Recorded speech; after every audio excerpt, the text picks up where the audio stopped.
What is up, YouTube? It's your boy Millsy, back at Hometown Commander, back for another episode of Millsy Brews, the show where I brew my version 1.0 deck list of the Commander in front of us on my quest out brew the magic world. As always, the deck list is going to be down in the description below. Today we're talking about a new Naya tokens Commander. If anyone knows me well, you know I love my tokens decks, and I think Ghired brings something new and fun to the table, and especially, I think, a lot better than his previous card as well. Ghired Mirror of the Wilds is a 3-mana 3/3 human shaman with haste that says non-token creatures you control have tap. Create a token that's a copy of target token you control that entered the battlefield this turn. I think on first read of Ghired, you're going to be thinking creature token, but the really cool part about Ghired is it's not. It's any token that came in this turn. Treasures, creature tokens, clues, food, whatever you want to do. Ghired can make you copies of them. I think there's a lot of ways that Ghired can go really big and have a ton of fun. There's a couple ways we're going to do that. We're going to make tokens. Obviously, in order to copy tokens, we have to make tokens. So we want a bunch of cards in the deck to do that. But we also want ways to copy our own creatures. I think one of the ways we can really take advantage of Ghired's ability is by making a copy of a creature we already control and then create copies of that as well.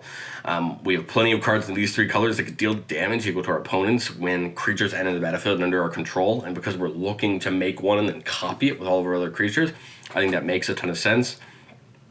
And then, of course, we're in Naya. We're going to get stuck in, and we're going to try to win. If plan 3 here doesn't work, we're going to try to get stuck in and win the game.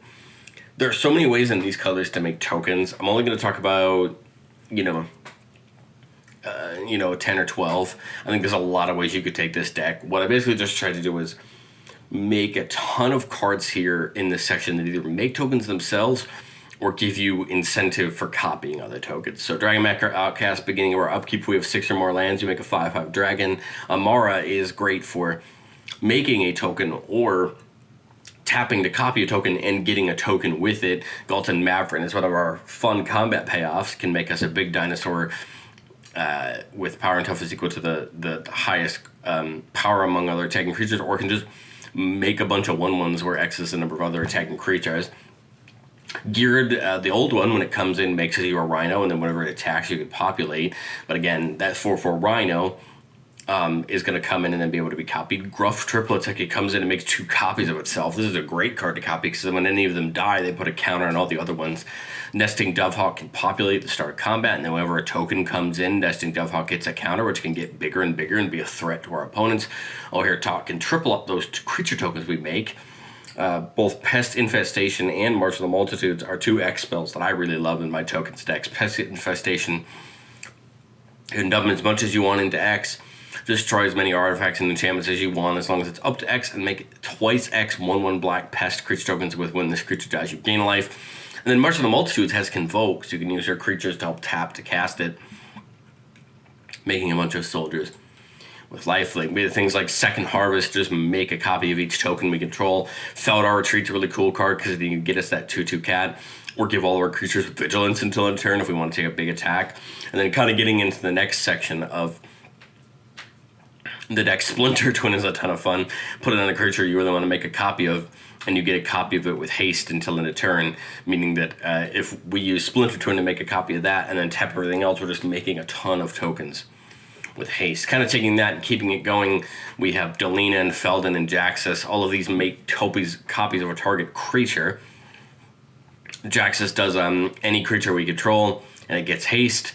And then we sacrifice it beginning as end step. Felden copies a creature card in our graveyard. Delina copies a creature when it attacks, but we get a tapped and attacking token that's a copy of it, except it isn't legendary. And that's pretty cool for some of the other creatures in the deck we'll talk about that have pretty cool abilities. But again, here's some ways to just copy creatures that aren't already tokens and make them tokens so we can copy them. Ortheon does something very similar, making us 1 copy for 2 mana or 5 copies for 9 mana if we want to go deep. Hate Mirage can make copies of 2 different creatures, which can be a pretty cool ability. And then Twin Flame, the more we pay into it, can make more copies of things. As you can see, there's going to be plenty of token enablers, and you can pick your choice on what you want to use to make tokens. We have some of these that can copy our creatures and make tokens of them so that we can copy those. But we'll want to pair this with this red, ETB damage package. Perforos, 2 damage anytime a creature comes in. Impact Tremors, 1 damage anytime a creature comes into our control. Terror of the Peaks, which just got that cool reprint in OTJ. Whenever a creature comes in, it deals that much damage equal to that creature's power to any target. Not each opponent, but hey, we can start focusing down the things that really matter, or focusing down creatures or planeswalkers we may be worried about. War Leader's Call takes that Impact Tremors ability and just staples a +1/+1 for all of our creatures on top of it. And then again, very similar to that Terror of the Peaks ability, Warstorm Surge does a very similar thing. So we're kind of spreading out. We have these damage every time something comes in, and damage equal to the power. Just really spread that damage out and make sure that we're really hitting our opponents. But we want to get stuck in, and so these are my favorite cards in these 3 color combinations. Jetmir is one of my favorite commanders in its own right, and it works really well in this deck, buffing all of our creatures. It is not going to be very hard to get to 9 once we start copying tokens and bringing them in this turn.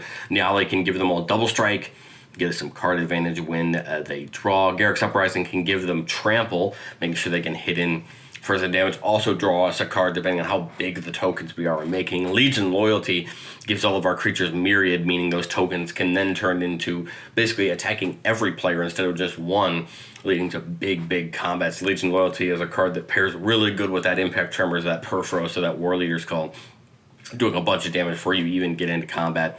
And then Roar of Resistance and Rising of the Day are in here for the same reason. Give everything haste. Roar of Resistance just gives the tokens haste, whereas Rising of the Day gives everything haste. But again, the point is, we're making these copies of these tokens when they come in. Let's get them into combat and get them stuck in. There are some combos in this deck. There are 1 or 2 creatures that say whenever a creature comes in onto the battlefield under your control, untap this creature. We have 1 or 2 of them. The main one to mention is Midnight Guard, and it's in the deck. But because there's only 1 or 2 of them, I didn't really want to focus on that too much. I wanted to focus on these more prevalent, repeatable ways that we can really take advantage of this ability, tapping our creatures, making copies of things, and again, just going wide and overwhelming our opponents.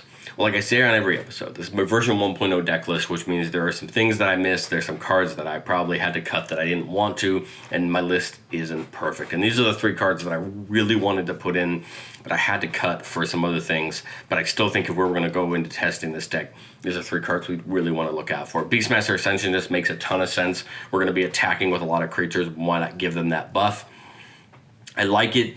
I like it a lot. I just wasn't sure how many spots in the deck to actually commit to buffing enchantments. I wanted to make sure we still had enough in the deck to really do what our deck wants to do. Same thing with Mirari's Wake.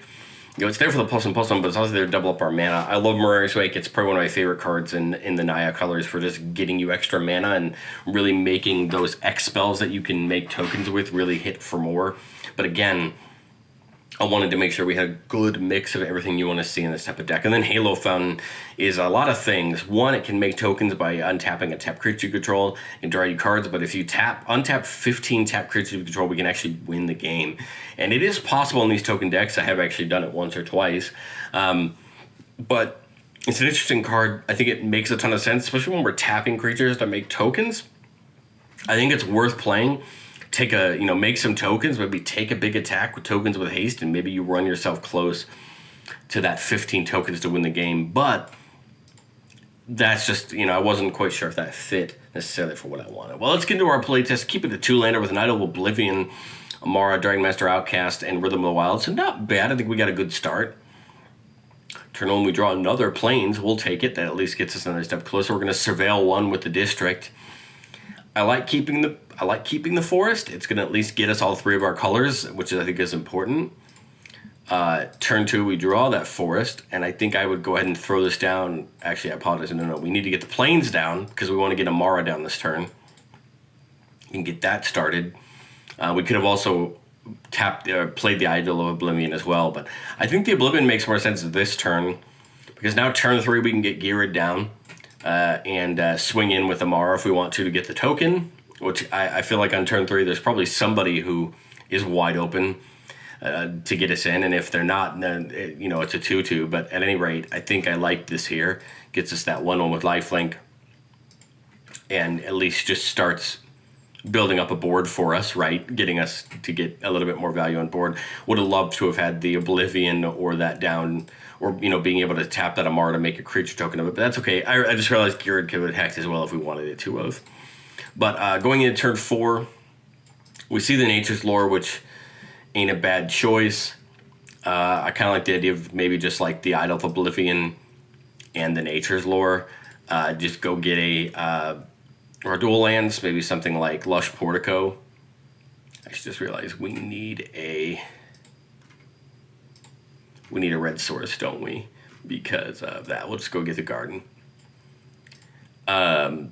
Maybe go swinging again with Amara if we have it. Get the token.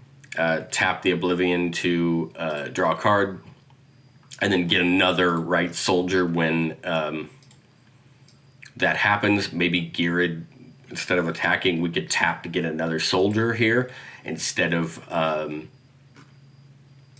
attacking. You know, just again go a little bit wider, get the board going. Next turn we see a Jaxus, which isn't a bad ability. I kind of like having these pair of removal spells up here, but probably the time to get that Dragon Master Outcast down. Now that next turn we want to make tokens off of it. Kind of like the idea of getting the Rhythm of the Wild down too.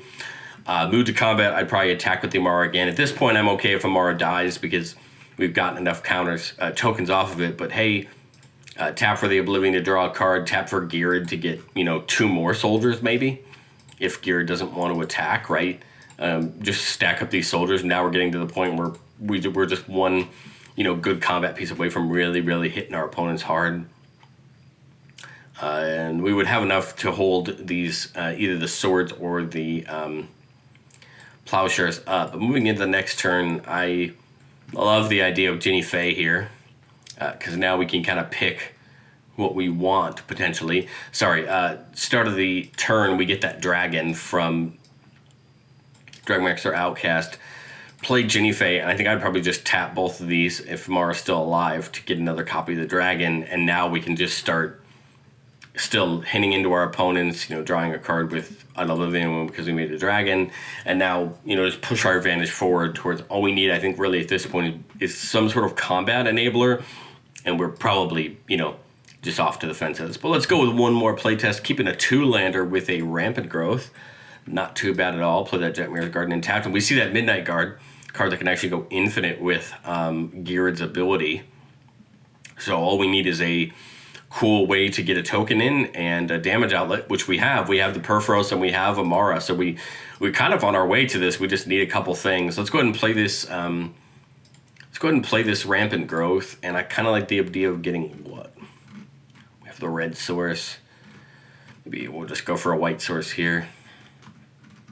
Kind of round out our colors and close and shuffle. Nothing we can do, of course, this turn. Turn 3 here. Let's get Ghired down, get it moving. Again, I think we're just 1 mana and a couple turns away from having a pretty cool combo. Game Trail, unfortunately, going to come in tapped, but I think we can get, Queen Alanol here, pretty cool creature. Star, where star's the number of creatures we control. Whenever we make a token, we make those tokens plus a soldier instead. Maybe we run Ghired into somebody again. And now turn 4, let's think about this. Midnight Guard can't do it on its own because we have no token there. I think we just commit to maybe Perforos this turn. Take a shot at somebody. I'm trying to think. Hold on. We need Perforos and Midnight Guard down, right, to go combo off, right? We could get Amara down this turn to have a token to make next turn, and we could always pair that with Perforos next turn.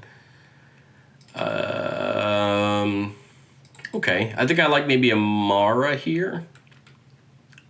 And that would leave Path to Exile up, maybe take an attack with Ghired. Another turn we see Druid's Deliverance. I like getting Perforos down here. Maybe try to swing somewhere with Amara. That gets us the soldier and a soldier from Queen Alanol, dealing 4 to each opponent. And now we could then tap Ghired for another soldier, making 2 soldiers, and tap Queen Alanol for a soldier. So we'd basically be up to, we'd basically be up to 6 soldiers here if we didn't commit in combat, right, with all of them. we could just basically end up with 6 soldiers here, 12 damage to our opponents. And now, Midnight Guard may not have haste this turn, but we're in a really good place. We could also just dump into Tristani here. We have enough mana for it. Tristani could be really good here because now we're gaining life for each creature token that comes in. We're gaining life equal to its toughness. Now, Perforos is still not a creature, but that's okay. You, again, swing with Amara. We don't need to swing with anything else. And then we get a, 2 soldiers, 4 damage to anyone, gain 2 life. Tap 1 and 2. 4 more soldiers, 8 more damage, 2 more or 4 more life, right? And then now we're just at this point where we're probably just going to be, booming people off the table. We have so many tokens, and you can start to see where the mass of this deck can just overwhelm, your opponents quickly when you can just tap things and make extra tokens. So I'd love to know what you think of Ghired down in the comment section below. Are you going to try to play this a little bit more combo? Do you like this, go wide style? There's so many fun cards on this deck. What I kind of like about Ghired, just peel the curtain back a little bit. My Jetmir deck is so focused on getting to 9 creatures and dealing damage. What I like about Ghired is it kind of lets you play around with the table a little bit more, go a little bit wide, play some cards that maybe Jetmir can't play because it's more focused on getting to 9 quickly and getting the attacks in. But I really like this deck. I think I'm going to give this one a shot, see what I think of it, and maybe I can, have it alongside Jetmir, or maybe around now and then, switch Jetmir out and have some fun. But let me know what you think of Ghired down in the comments below. Please like and subscribe. I would really appreciate it. Thank you guys for watching and everything you do for me and the channel, and I will catch you guys next time.